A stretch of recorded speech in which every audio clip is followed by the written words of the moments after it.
Welcome to Rants TV, Travel and Events.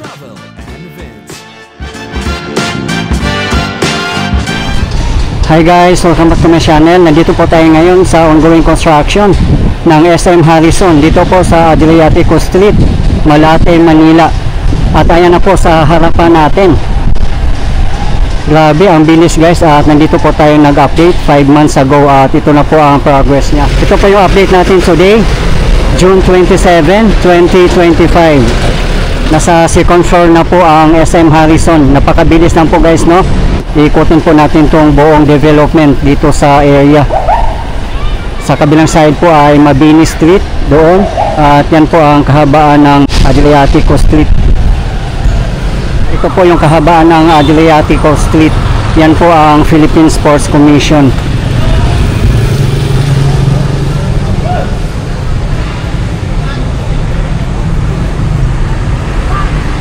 Papunta po doon ang Manila Zoo. Walking distance lang po dito.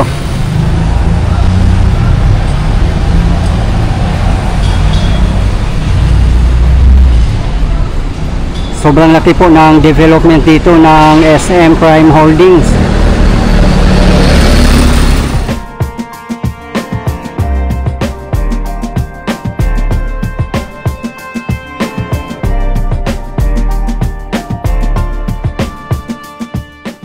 Sa mga hindi po nakakaalam, nagsarado po ang Harrison Plaza noong December 2019 at nabenta na nga po ito sa SM Prime Holdings.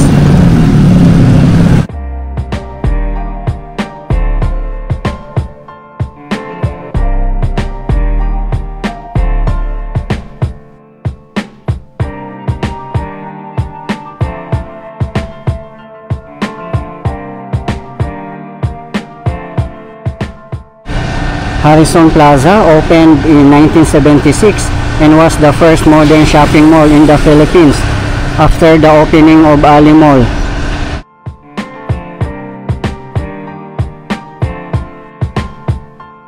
The Markel family leased the lot where the mall is standing under a contract with the city government of Manila. Despite being built on the site of a former cemetery, very few urban legends involve the place. The retail center was the first air-conditioned shopping mall in the Philippines.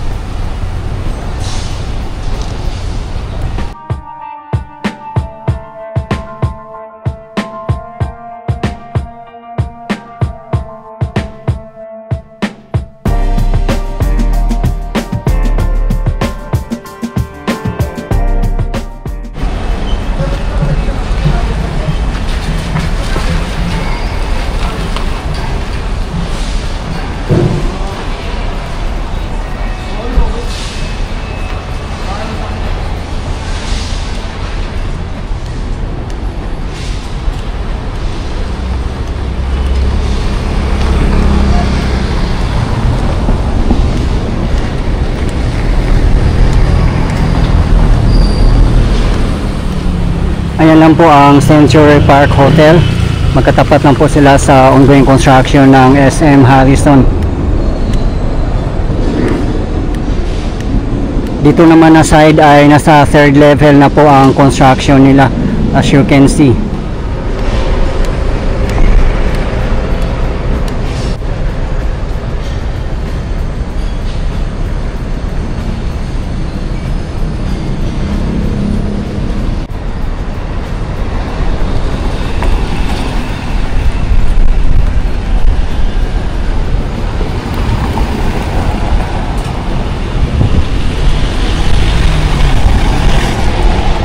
Sa mga hindi po nakakaalam, kung gusto nyo mamasyal dito sa area ng SM Harrison, ang pinakamalapit po na LRT1 station ay V2 Cruz. Diyan lang po kayo dumaan sa Ocampo Street. Babaybayin nyo lang po yung Ocampo Street. Sa dulo po niyan ay Taft Avenue. Nandoon na po ang V2 Cruz station.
Kayo guys, ano pong kwento nyo dito sa Harrison Plaza na ngayon ay SM Harrison na po? Shout out po sa mga OFW na talagang makakarelate po dito. Kasi nandito po halos lahat ng mga recruitment agencies papuntang abroad. Kung dyan kayo bababa sa may Quirino, V2 Close, Hilpuyat, talagang papasok at magpapalamig po sa Harrison Plaza nung time na bukas pa po siya.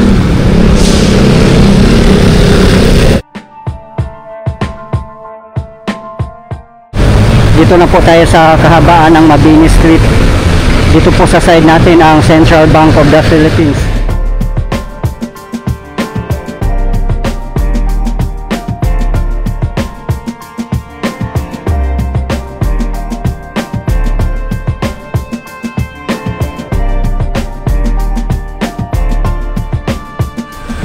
Bukod sa SM Harrison Mall, magkakaroon din po dito ng residential condos, BPOs at marami pa po kasi magiging SM complex na po ito, parang gawing township. Yan na po kasi ang nauuso ngayon.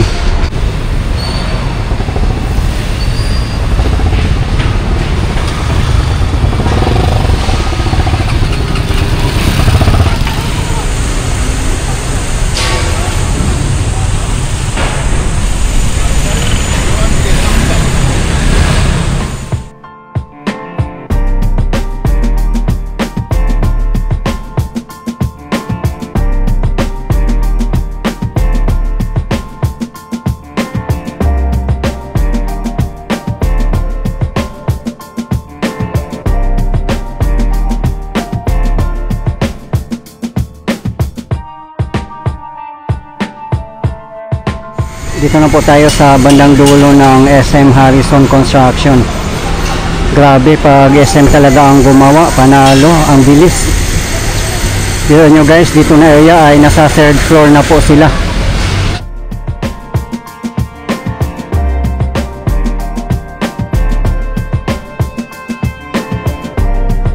Tutumbukin po natin itong kahabaan ng Mabini Street. At nandoon lang po sa bandang unahan ang Manila Zoo. Papagkita ko rin po sa inyo.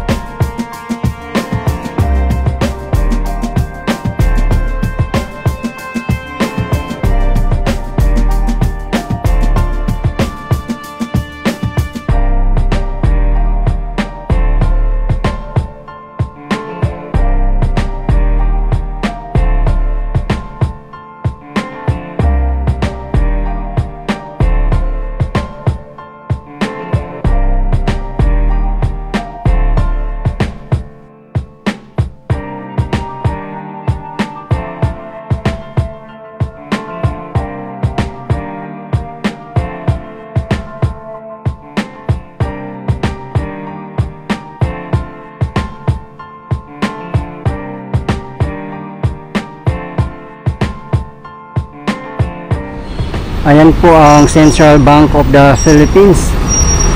Yan po ang SM Harrison.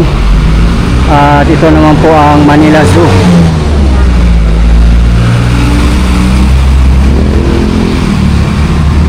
Yan na po sa banaunahan ang Quirino Avenue papuntang Tapa Avenue. Nandoon din po ang Quirino Avenue Station ng LRT1. Kung mamamasyal po kayo sa Manila Zoo, ang pinakamalapit na station ay Quirino Avenue. At kung mamasyal naman po kayo sa SM Harrison, kung matatapos na po, dyan po kayo bumaba sa V2 Close Station. Yun nga, sa ngayon ongoing construction pa naman po SM Harrison.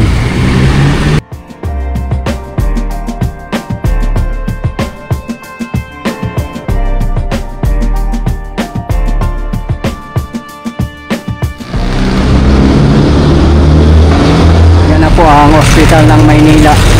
Katapat lang po ng Manila Zoo.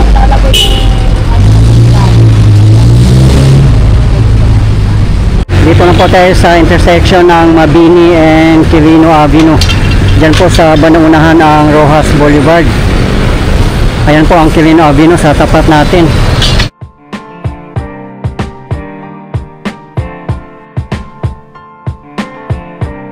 Dito na po tayo sa kahabaan ng Adriatico Street. Doon po tayo galing kanina. Kung tutumbukin nyo po to ay nandoon po ang SM Harrison. Pasok po muna tayo dito sa gate lang po ng Manila Zoo. Check po natin dito kung ano po ang kaganapan, guys. Dito na po tayo sa labas ng gate ng Manila Zoo. Pero hindi na po tayo papasok, guys.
Guys, ito po yung latest update natin ngayon dito sa ongoing construction ng SM Harrison dito po sa Malate, Manila as of today, June 27, 2025. Maraming salamat po sa patuloy niyong suporta at panonood ng aking mga videos. I really appreciate po. At hindi po ako magsasawang i-update kayo, lalong lalo na po sa mga government infrastructures. Mabuhay ang Pilipinas. Okay guys, thank you for watching and keep safe everyone.